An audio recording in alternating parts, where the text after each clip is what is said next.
Bueno, digamos, el número, el porcentaje y un número ya escrutado por la Corte Electoral permite con alguna prudencia, pero hacer una evaluación global.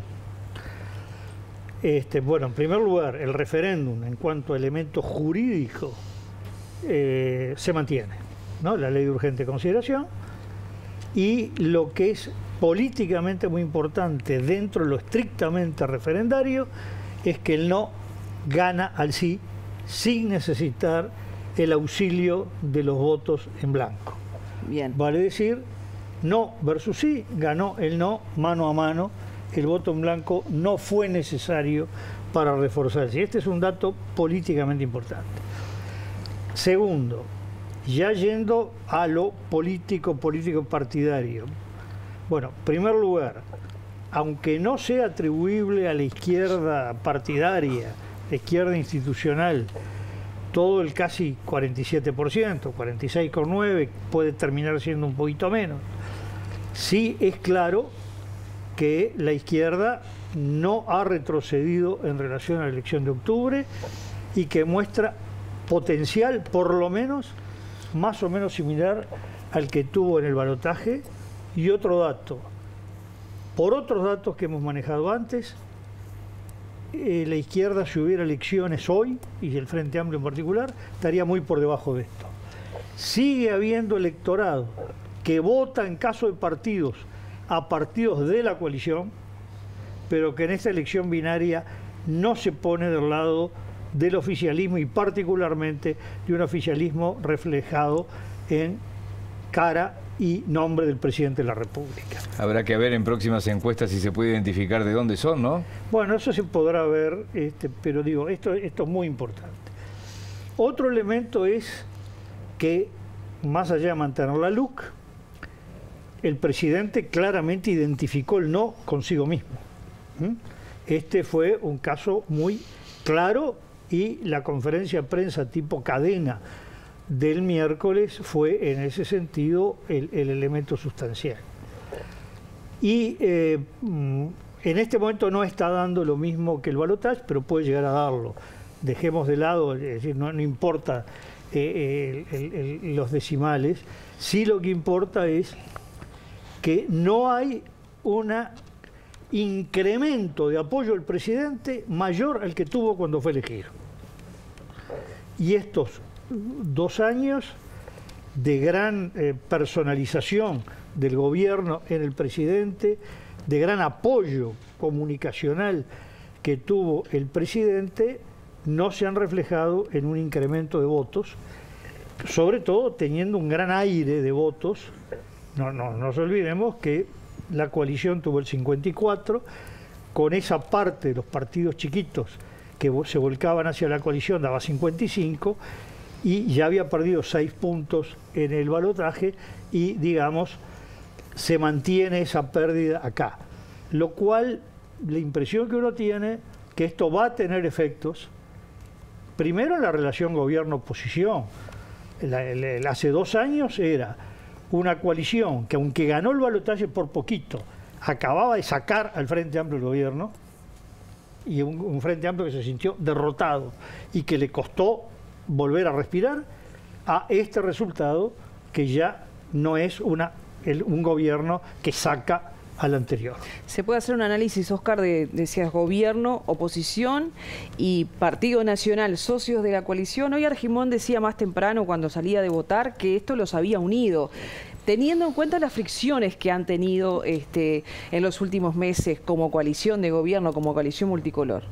Bueno, yo creo que el tema sustantivo es, hasta ahora ha habido un gobierno que nosotros hemos académicamente calificado de hiperpresidencial, y que esa hiperpresidencialidad se dio en que los socios fueron bastante condescendientes a decir, bueno, hagamos lo que pide el presidente, mucho más el Partido Colorado. Cabildo tuvo un perfil propio, pero en realidad le permitió al gobierno tomar decisiones sin consulta, como tuvo que ver con el puerto de Montevideo, con el voto en la OEA o en Naciones Unidas respecto al conflicto, guerra Rusia-Ucrania.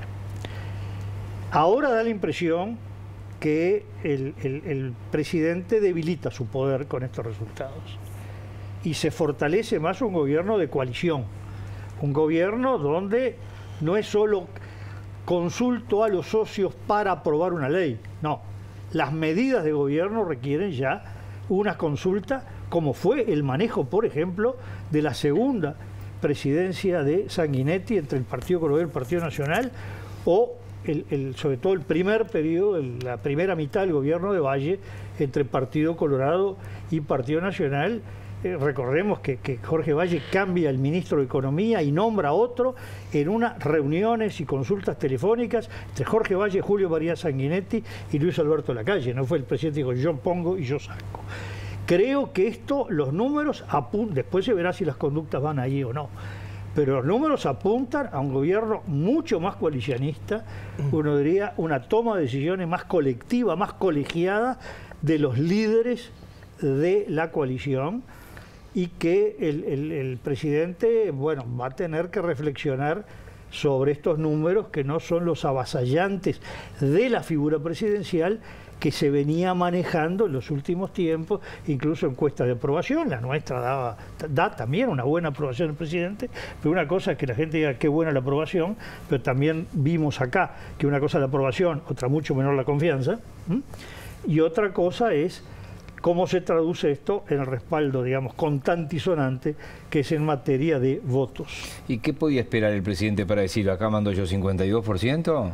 Y bueno, sí, por lo pronto superar, claro, nítido, sin esperar el avance tan grande del escrutinio. El avance del escrutinio, superar la mayoría absoluta del país, solo el no. Más de la mitad de los uruguayos votando el no. Eso era el mínimo respaldo.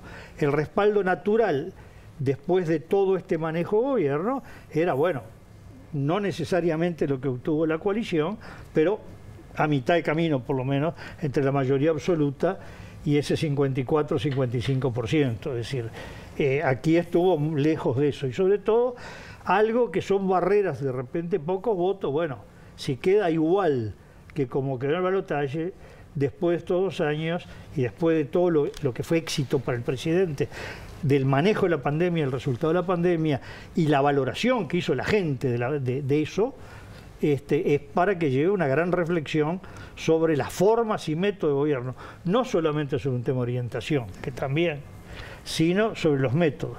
Que esto abre el camino al diálogo, parecería que abre camino claramente a la necesidad de un diálogo gobierno-oposición, un país que quedó mitad y mitad, y diálogo dentro de la coalición también. Porque los chisporroteos se producen porque el diálogo se hace por los medios de comunicación y no en ámbitos reservados, como repito, fue Jorge Valle, fue el segundo gobierno de Sanguinetti, ¿no?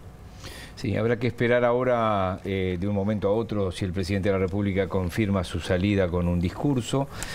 Ya vamos a estar con imágenes en instantes desde la Plaza Independencia, donde están los festejos de los partidarios del no. Está enfrente en el Radisson a la presidencia esa especie de comando del no organizado por el Partido Nacional, pero al que han ido llegando todos los representantes de todos los partidos. Los números se mantienen ahí, ¿no? Sí. Eso ya se ha estabilizado en ese número, no ha habido variaciones, faltan un poco más del 10% de las mesas de los circuitos por escrutar. Entonces, esto va consolidándose en este número con las consecuencias que veníamos analizando. Estoy viendo Artigas ya tiene 91%, en el caso del departamento de Canelones 90%, creo que uno de los más, a ver el departamento de Flores, que es de los más pequeños, 98% tiene Flores. Simplemente como una anécdota les contamos 11.775 votos para el no en el departamento de Flores. Decía 11.775, 6.497 para el sí, 267 en blanco. Eso es el departamento de Flores, repito, en este caso con 98,41% de los votos escrutados. Sí. Digo, lo que estamos viendo es un resultado muy parecido a lo que fue el balotaje, ¿no? Es decir, la diferencia quizás esté más en los votos en blanco y anulados, es decir, cómo es el comportamiento, pero en términos de porcentuales es muy similar a lo que se vio en el balotaje. Un poco retomando esto es lo anterior, digamos, ¿no?